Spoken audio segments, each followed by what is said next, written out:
Hello everyone, and welcome back to the Hammered Corner. Just before we get into the video, be sure to like and subscribe so you never miss a video here on the channel. In today's video, I thought I would retouch upon two coins from the reign of Elizabeth I. I'm quite excited as her coinage is one of my favourites, and it has officially been 7 months since I touched upon her history in my second ever video, covering a bit about the history of her reign. So as we know, Elizabeth I was the daughter of Henry VIII, and she inherited a huge economic issue, with many foreign merchants untrusting of the English coinage. With no concept of national debt, monarchs often used creative methods to raise cash. Henry VIII raised money by minting new coins that were made of base metals mixed with a little silver or gold, circulating them at face value as solid silver and gold coins. This debasing of English coinage raised an enormous amount of money for Henry VIII's military ventures, but had adverse long-term effects.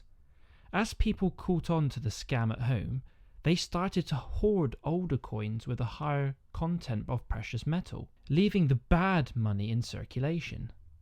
Abroad, foreign bankers and vendors refused to accept English coinage and insisted on payment in gold. Both practices created a gold shortage at home, making it harder to source gold for minting new coins and for making foreign transactions. At the start of her reign, she issued all old coins to be sent to be smelted and reissued to the royal standard finesse of silver and gold, and by the 1560s, newly minted Elizabethan coinage had helped to renew the people's trust in England's currency at home and abroad. In the 16th century, the expense of running the country was borne by the monarch. Regular taxation was not commonplace, and taxes were only enacted by Parliament when needed for a specific purpose, such as war. The national treasury comprised the Crown's personal fortune, plus revenue raised from Crown lands and custom duties. Now I have two silver coins to share with you all today. Over the last 12 months, I have bought and sold many Elizabethan coins, and I now only have two, and one I found detecting, and one of which has been with me since my collection restarted this time last October. The large flan coin you saw was my second issue shilling, with great eye appeal on the obverse. A lovely unclipped flan with a small flan split from the pressure of being produced between two coin dies. But it doesn't bother me in the slightest. The mint mark is a cross slut that puts this coin being minted between 1560 and 1561.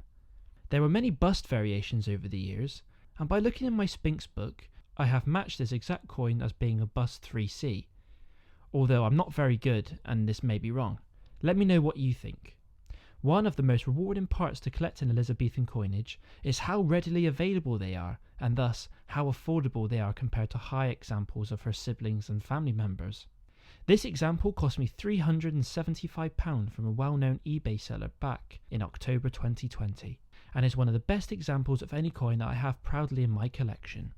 Secondly, I have the latest sixpence to join my collection, also minted under Queen Elizabeth. Unlike the shillings, the sixpence, threepence, 3 halfpence and 3 farthings all have the Tudor rose to the right of the bust and the date on the reverse. So this was minted near the end of her reign in 1592.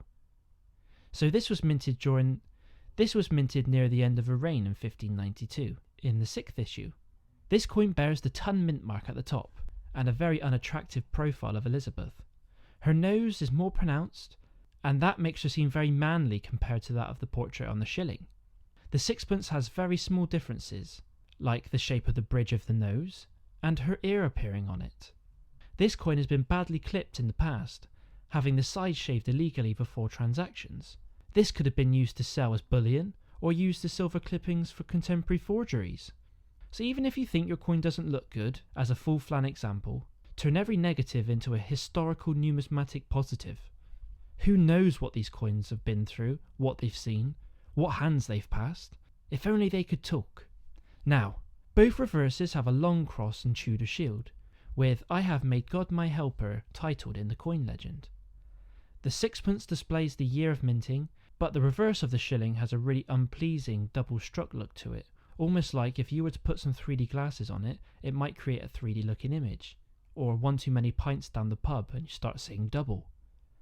But I don't mind. The portrait is the part I spent my money on, and once you see a Tudor shield, you have seen them all really. and for those interested in Tudor numismatic literature, I have been reading The Tudor Coinage by Chalice, an out-of-print book published in the 70s that gives an incredibly in-depth look into the history of the coinage from Henry VII to the end of the Tudor line during the reign of Elizabeth I. It's a must-have for any Tudor collector, and thanks to Alan Warby from MH Coins for the cheap deal. Links to his website are below. So, her coinage is very diverse, with lots of silver and gold denominations and also the introduction of the milled coinage. There is a hell of a lot to learn about, and I look forward to hearing your thoughts on my coins and what examples you have down in the comments below. If you're a beginner and want to learn more about Elizabeth, then please follow the link on screen now. Thank you all for watching, and as always, keep collecting.